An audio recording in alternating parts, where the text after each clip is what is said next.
किसी गांव में एक किसान रहता था। अब वह बहुत बूढ़ा हो चुका था।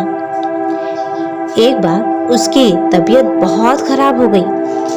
उसे यह एहसास हो चुका था कि अब वह मरने वाला है, अधिक दिनों तक जीवित नहीं रहेगा। उस किसान के 4 बेटे थे, मगर चारों आपस में इतना झगड़ते थे कि बस पूछो मत। हर बात पे झगड़ा। कोई भी काम करने को किसान जब उनसे कहता तो चारों अलग अलग दिशा में दौड़ पड़ते। कोई भी एक दूसरे के साथ काम करने को तैयार ही नहीं था। सब अपना अलग अलग करना चाहते थे और चारों बहुत आलसी भी थे, मेहनत भी नहीं करते थे।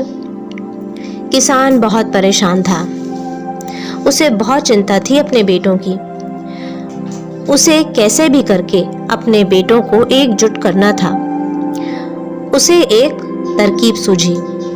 उसने अपने चारों बेटों को अपने पास बुलाया और कहा कि तुम जाओ और अपने आसपास से कुछ लकड़ियां बीनकर जल्दी से मेरे पास ले आओ।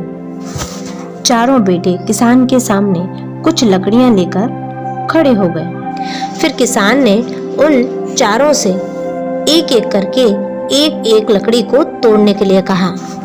फिर किसान ने बची हुई लकड़ियों को एक साथ एक बंडल बनाकर उन्हें एक साथ तोड़ने के लिए कहा।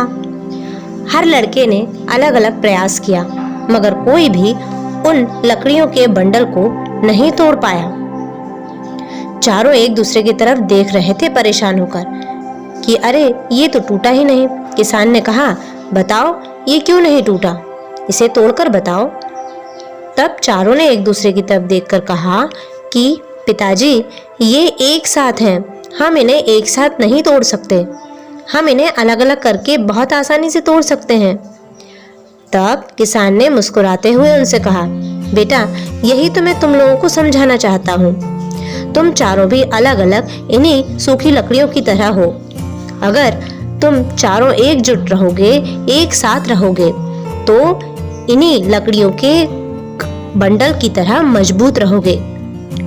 क्योंकि एकता में बहुत शक्ति होती है। मैं तुम्हें यही समझाना चाहता हूँ कि तुम्हें चारों को एक साथ रहना चाहिए। अगर तुम चारों एक साथ प्रेम भाव से रहोगे तो तुम्हें इस गांव तो क्या पूरी दुनिया में भी कोई नहीं तोड़ सकता। एकता में बहुत शक्ति होती है और एक साथ रहने से काम अधिक आसान होते हैं और बहुत अच्छे तरीके से होते हैं। तुम्हें चारों को एक साथ रहना चाहिए, इससे तुम दिन दूनी रात चौगुनी तरक्की करोगे। किसान के चारों बेटे इस बात को समझ चुके थे। उन चारों बेटों ने किसान से वादा किया कि वे अब हमेशा एक साथ रहेंगे, अपनी एकता को कभी टूटने नहीं देंगे। किसान अब खुश और संतुष्ट था। तो दोस्तों अब बताइए कि इस कहानी से आपको क्या शिक्षा मिलती है? अरे यही कि एकता में बहुत ताकत होती है, बहुत शक्ति होती है।